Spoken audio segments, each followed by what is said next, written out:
Welcome y'all to Heavy Jammin' Record Song and Download Review. This is Duke, your friendly neighborhood music freak, and I'm here to fill your playlist with some rock and roll, or at least what I consider it to be. That can be anything from the quietest moments of a Joni Mitchell or Iron and Wine song to the ear-shattering sounds of Motorhead, Mastodon, and beyond. I want to take y'all on a musical journey and hope y'all ready for the ride. Come along.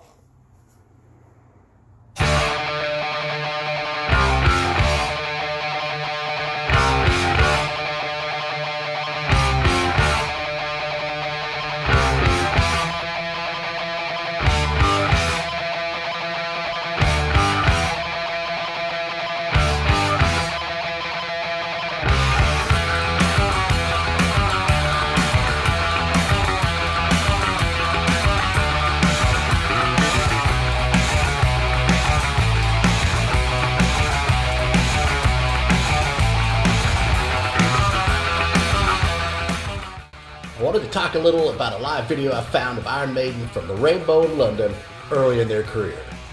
According to Discogs, this was filmed on December 21st, 1980, but you will find videos of this show labeled with both 1980 and 81. Now I found the full audio of the show on YouTube, which runs over an hour and has quite a few more great songs on it. Unfortunately, it is plagued with the usual bootleg mediocre sound issues. The video is cut to 6 full live songs, the studio version of Ides of March as an intro. There are 2 versions online, one with all songs including Ides with lesser sound quality, and the other starting with Killers omitting intro and Wrathchild but with a much more polished audio and video. Now the full version might be lacking a bit in the mixing, but is still good enough to clearly hear all instruments and catch the unbelievable vibe of the evening. These boys showed up with the intent of kicking ass and in the process took no prisoners. This early version of Iron Maiden, with new addition Adrian Smith, is absolutely at the top of their game. You will have to see this to understand the fun of watching these young men give it their all and not looking back. They show up with an unbelievable raw energy and determination.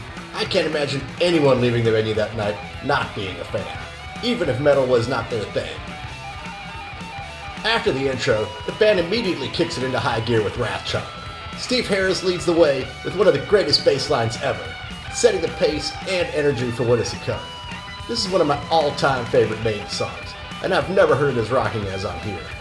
I used to DJ a heavy metal night in a bar in Munich and loved to pair Wrathchild with Torches from Rise Against off their Revolutions Per Minute CD.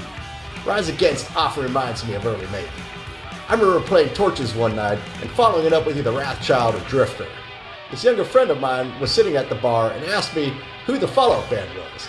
He about tripped to shit when I told him it was Maiden.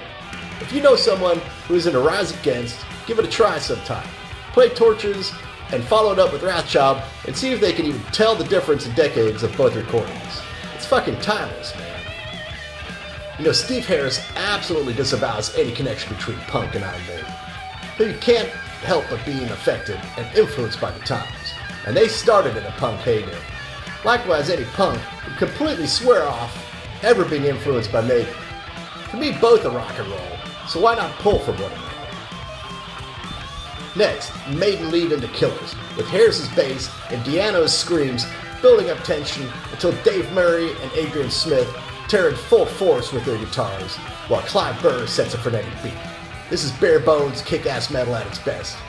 Was anyone else in rock and roll, hard rock, or metal slapping their bass like Steve Harris at the time? Let me know if there was. I think you would even be hard-pressed to find someone in any hard funk circles who could coax that kind of twang out of their bass strings. Things mellow out a tad with Remember Tomorrow, a melodic, slightly psychedelic metal song with mystical lyrics and blistering hot leads and cranking interludes, giving Clive Burr more than one opportunity to pound down heavy on his skins and Dave Murray to shine on his guitar. Next up is Transylvania. Fun, upbeat instrumental with Steve's signature slapping bass at its best and Dave and Adrian switching and syncing leads in between Balkan-style riffs. After that, Paul introduces one of the best songs of the Di'Anno era, Phantom of the Opera, a song that would lead the way for many styles to come while still being grounded in the sounds of the times. You have aggressive beats, twin leads, progressive elements, and a punk drive, all cloaked in a dark classical theme. This version is absolutely brilliant. And what better way to end this than with a smoking hot fast version of Iron Maiden, packing a kick-ass punch to the gut to seal it all off. If you can find a harder version of this song, please let me know. Now, Wrathchild from this video has been released on the official Iron Maiden YouTube channel. That gives me hope that there might be someday an official remastered version of this video, or better, whole show in top quality.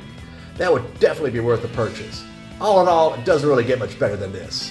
Let me know what you think of this video, and if you have any suggestion of shows you might like as much or more. Please like and subscribe, and don't forget to keep on rocking. Cheers!